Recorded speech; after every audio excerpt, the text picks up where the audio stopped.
नमस्कार. आजच्या व्हिडिओत बघायचं आहे तर नवी गणित भाग 1 त्याच्यामधलं सराव संच 4.3 मधला प्रश्न क्रमांक 4. पुढील समीकरणे सोडवा. त्याच्यामधला प्रश्न क्रमांक पहिला आपल्याला आजच्या व्हिडिओत आज बघायचा आहे. तर काय दिलं तर बघूया. x वर्ग अधिक 12x वजा 20 भागिले 3x वजा 5 बरोबर x वर्ग अधिक 8x अधिक 12 भागिले 2x अधिक 3. याच्यामध्ये आपल्याला xचं उत्तर काढायचं आहे. किती येतं ते. अशा प्रकारे किती 8 गणित आहेत, 6 गणित आहेत, 6 ते आपल्याला प्रत्येक व्हिडिओमध्ये बघायचे आहे. तर आजच्या व्हिडिओमध्ये आपण पहिलं गणित बघूया. तर पहिलं गणित लिहून घेऊया. पहिलं गणित काय दिलं. x वर्ग अधिक 12x वजा 20 भागिले 3x वजा 5 बरोबर x वर्ग अधिक 8x अधिक 12 भागिले 2x अधिक 3. ओके. तर आपण काय केलं सुरुवातीला. हे बघा, याच्या छेदस्थानी संख्या काय आहे बघा, 3x वजा 5 आहे. त्याच्यामुळे आपण काय केलं, हे बघा, इथे एक्सचा सगुणक किती आहे, ते एक्सचा सगुणक किती आहे 12 आहे. ओके. आणि इथे किती आहे संख्या 20 आहे. खाली किती एक्सचा सगुणक 3 आहे. म्हणजे 12 कधी येईल, 3ला कितीने गुणल्यानंतर येईल 4ने. त्याच्यानंतर 5ला 4ने जेव्हा गुणू आपण तेव्हा इथे 20 येणार आहे. म्हणजे आपण 1/4ने गुणूया, कारण ही छेदस्थानी संख्या आहे ना, म्हणून आपण दोन्ही बाजूला 1/4ने गुणूया. 1/4ने गुणल्यानंतर काय आलं, x वर्ग अधिक 12x वजा 20. हे अंशस्थानी जसं तसं लिहायचं आहे आपल्याला. छेदस्थानी फक्त फरक पडतो आहे. 3x गुणिले 4 12x आणि 5 गुणिले 4 20. वजा चिन्ह असल्यामुळे वजा 20. ओके.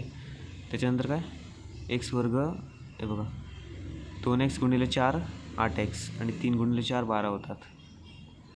त्याच्यानंतर काय केलं, आता आपल्याला हे वरती न्यायचं आहे. त्यासाठी वियोग क्रिया करावी लागेल. ओके. म्हणजे x वर्ग अधिक 12x वजा 20मध्ये एकदा हे वजा केले आहेत आणि छेदस्थानी जसं तसं लिहिलं आहे. त्याच्यानंतर इकडे पण हे वजा केलं पूर्ण याच्यामध्ये, हे बघा. आणि नंतर x वर्ग अधिक 12x वजा 20. आता वजाने यांना गुणायचं. वजा गुणिले 12x वजा 12x वजा गुणिले वजा 20 वजा गुणिले वजा अधिक होतं, अधिक 20 भागिले 12x वजा 20. त्याच्यानंतर इथे पण सेम, वजा गुणिले 8x वजा 8x वजा गुणिले 12 वजा 12. ओके.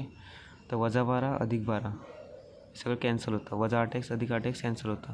त्याच्यासाठीच आपण केलं हे. इकडे पण कॅन्सल होतं. शिल्लक करायचं x वर्ग भागिले 12x वजा 20 आणि इथे x वर्ग भागिले 8x अधिक 12. ओके. x वर्ग भागिले, हे बघा, हे शिल्लक राहतात. हे समीकरण x बरोबर 0साठी सत्य आहे. हे समीकरण. त्याच्यानंतर x बरोबर 0 दिलेल्या समीकरणाची उकल आहे.